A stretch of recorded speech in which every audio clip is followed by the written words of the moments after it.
राजगढ़ में ठेकेदार एसोसिएशन ने प्रदेश सरकार के खिलाफ मोर्चा खोल दिया है और जल्द समस्याओं का समाधान न होने की स्थिति में धरना प्रदर्शन करने की चेतावनी दी है। एसोसिएशन ने आज लोक निर्माण विभाग के अधिशासी अभियंता के माध्यम से सचिव लोक निर्माण विभाग को ज्ञापन भेजा। ज्ञापन में बताया गया कि पिछले 3 महीनों से कोषागार को अघोषित रूप से बंद कर दिया गया है, जिससे ठेकेदारों और अन्य लोगों के बिलों का भुगतान रुका हुआ है। हालांकि विभाग बिल पास करके कोषागार को भेज रहा है, लेकिन कोषागार ने इन बिलों को पहले होल्ड पर रखा और अब उन्हें वापस विभागों को भेज दिया गया है। ठेकेदारों ने विरोध प्रकट करते हुए कहा कि भुगतान न होने के कारण उनके द्वारा खरीदे गए सीमेंट, स्टील, रेत, बजरी, पेट्रोल सहित अन्य सामग्रियों का भुगतान नहीं हो पा रहा है। लेबर को भी समय पर भुगतान न मिलने से वे 2 वक्त की रोटी के लिए संघर्ष कर रहे हैं और पलायन को मजबूर हो गए हैं। ठेकेदारों ने यह भी बताया कि वे बैंकों के कर्ज और बाजार के उधार से भारी आर्थिक दबाव झेल रहे हैं।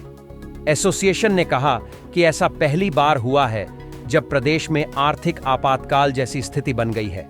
सरकार के विकास कार्यों को गति देने वाले ठेकेदारों को भुगतान न करके उनके साथ अन्याय किया जा रहा है। ठेकेदारों ने आरोप लगाया कि सरकार के इस रवैये के कारण प्रदेश का विकास रुक चुका है। उन्होंने चेतावनी दी कि यदि शीघ्र ही उनके बकाया बिलों का भुगतान नहीं किया गया और हुए नुकसान का क्लेम नहीं मिला तो ठेकेदार कार्य बंद कर देंगे। साथ ही आने वाले दिनों में लेबर के साथ धरना प्रदर्शन और अधिकारियों का घेराव करने के लिए मजबूर होंगे।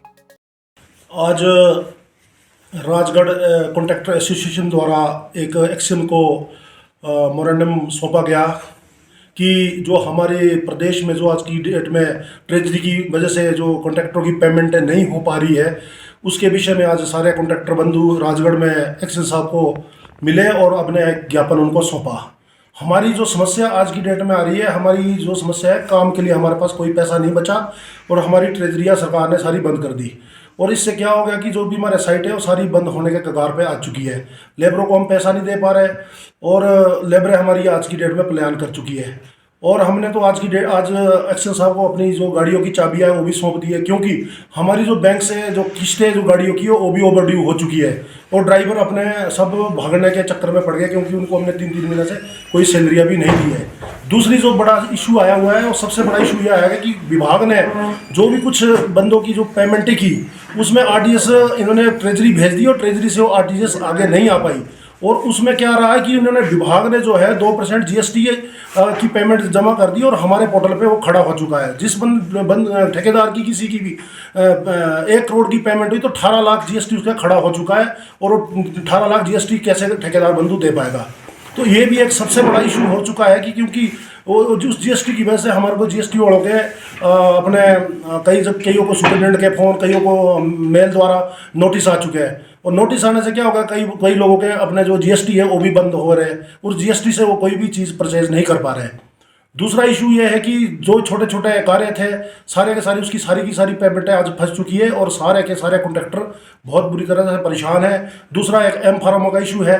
एम फार्म भी कहीं ना कहीं विभाग इसको मिल नहीं पा रहे हैं। हरियाणा के जो एम फार्म है वो पहले चलते थे, अब वो बंद कर दिए हैं विभाग ने कि 50 किलोमीटर के अंदर से जो भी कोई एम फार्म आएगा तो उसको वेरीफाई करें। तो वो भी एक हमारे को माइनिंग के लिए चक्कर काटने का एक बहुत बड़ा एक वो खड़ा कर दिया है कि अब कौन इसके माइनिंग के चक्कर करे कि साइडों पे काम करे और विभाग ऊपर से हमारे ऊपर प्रेशर बना रहा है कि काम शुरू करो और ऊपर से SQ NQ मॉनिटर आ रहे हैं। तो हम उनका कहाँ से किस तरह से उनकी इंस्पेक्शन कराएं, क्योंकि हमारे पास आज की डेट में पैसे नहीं है और हम सब इस टाइम बहुत बुरी तरह से ट्रेजरी में फंसे हुए हैं और सब ठेकेदारों के इस टाइम बहुत बुरा हाल है। धन्यवाद। डलहौजी हलचल के लिए विजय आजाद की रिपोर्ट।